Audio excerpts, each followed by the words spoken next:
بالله من الشيطان الرجيم بسم الله الرحمن الرحيم اللهم لا علم لنا إلا ما علمتنا سبحانك إنك أنت العليم الحكيم اللهم صل وسلم على الحبيب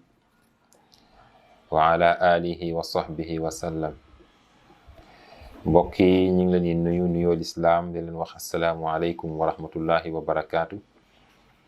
delluwaat ak yéen ci suñu tomb bi ñuy wax shumuliyatul islam, la globalité de l'islam, di ànd ak yéen di ko waxtaane ci Ali Imran TV. di ñaan borom subhanahu wa taala yal na yàlla sukkali kër gi ba lépp lu ñu bëgg a jàllale fii ci message u l'islam, ci lii dimbali jullit ki ci àddinam ak ci àllaaxiram yépp, ñu mën koo jàllale fii ci na mu gën a jàppande rek te na mu gën a baaxee, na mu gën a selle. waaye coono yi tamit yàlla bu mu neen, yàlla na yàlla nangu lépp.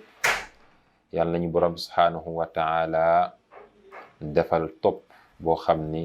gannaaw dégg bañ ko déggee rek muy sami'na wa ata'na.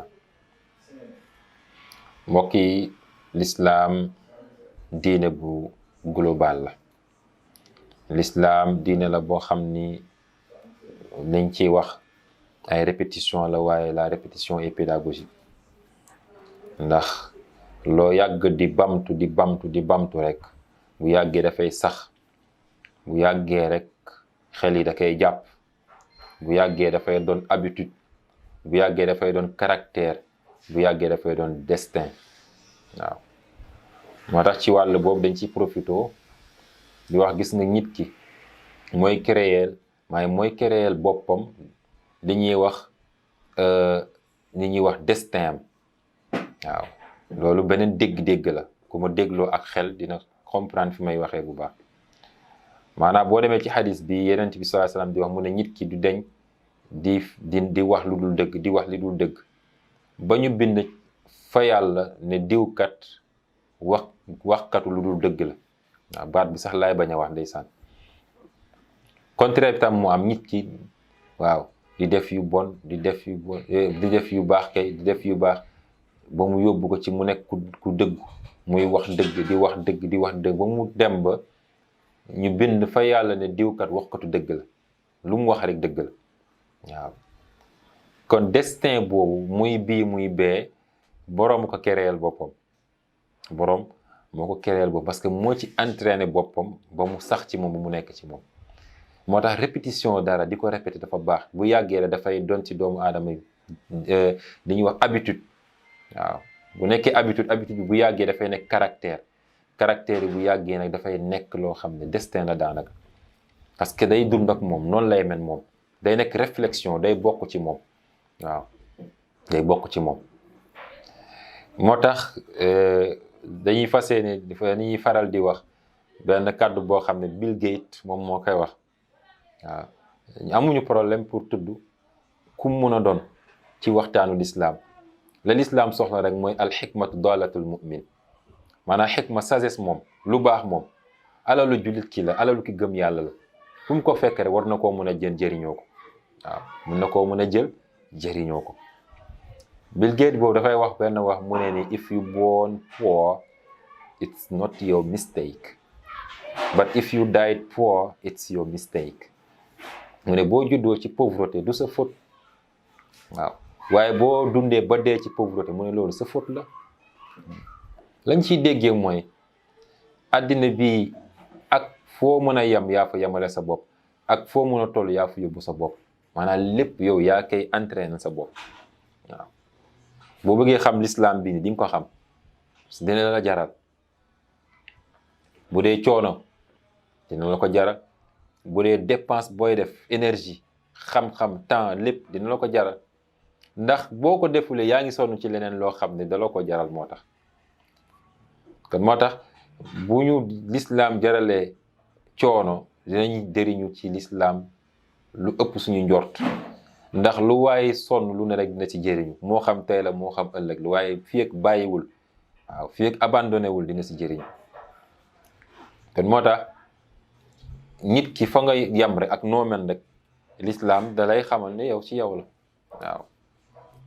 yaa fa tollale sa bopp xuduud yi nga xam ne ñoom ñoo am yaa koy créer sa bopp waaye nit warul la ko créer maanaam kenn warul décider à ta place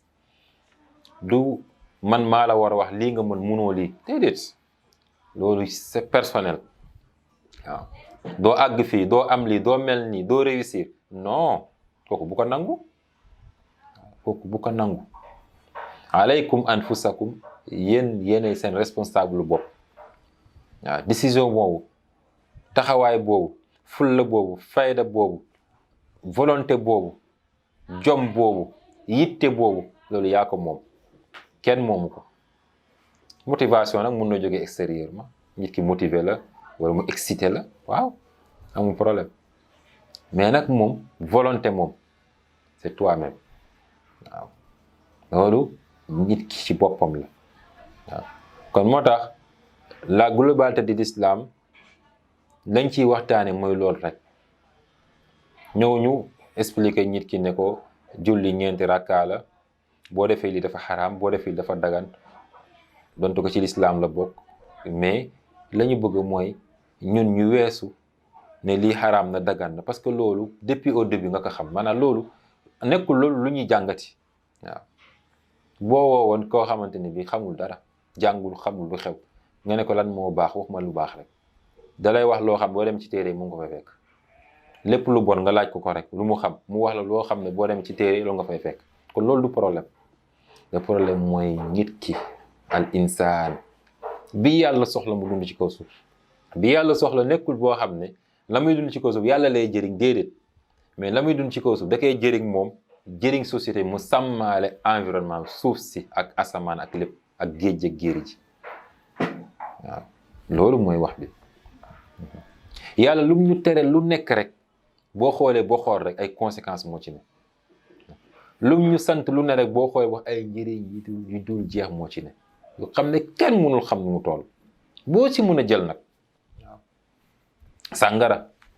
conséquences yi si nekk kenn du ko wax kenn drogue yeeg yooyu kenn du ko wax kenn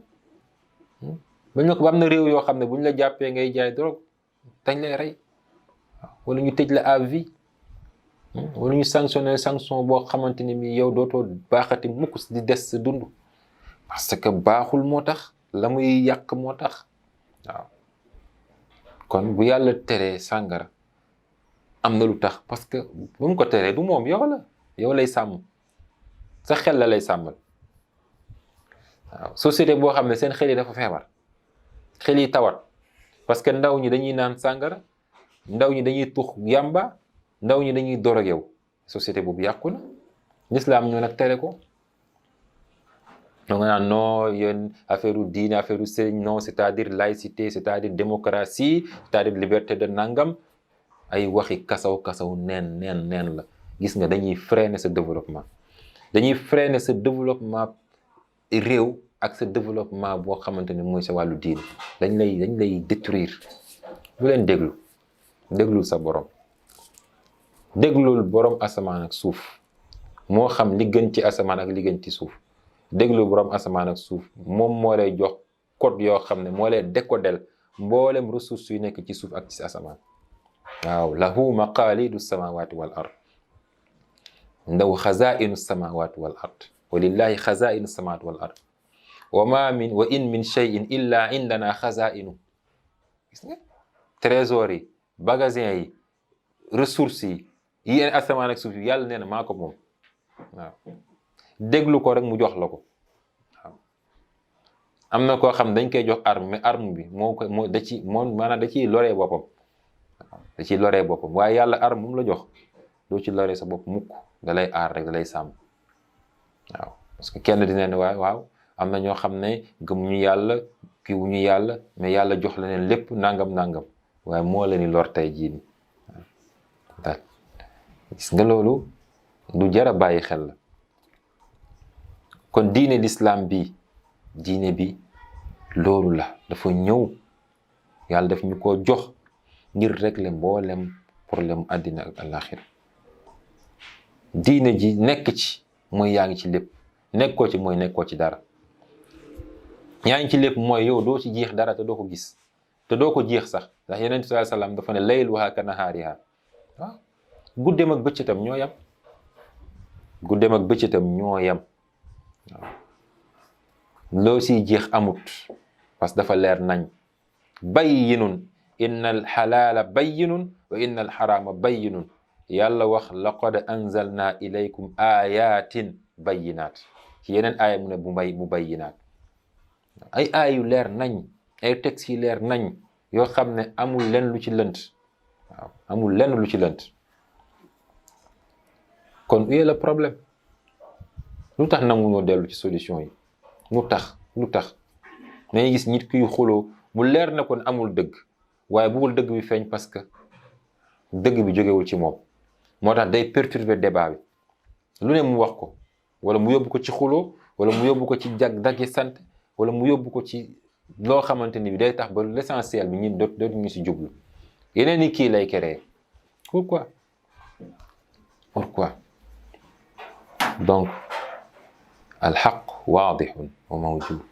walxaqu huwa alislam walislaamu huwa alquran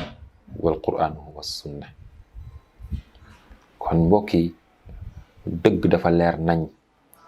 dëgg mooy lislaam mooy alquran mooy Yonent bi sallallahu alayhi wasallam ndax moo ko firi lislaam ay texte la Yonent bi moom mooy jëmm ji nga xam ne moo doon firi di jàngale texte yooyu loolu rekk la kon nu mu gàtt-gàtt bés bu ne nu mu gàtt-gàtt nu mu tuuti noo xat joxol l'islam boobu 30 minutes boo xam ne sax wala 1 heure de temps boo xam ne da nga koy gëstu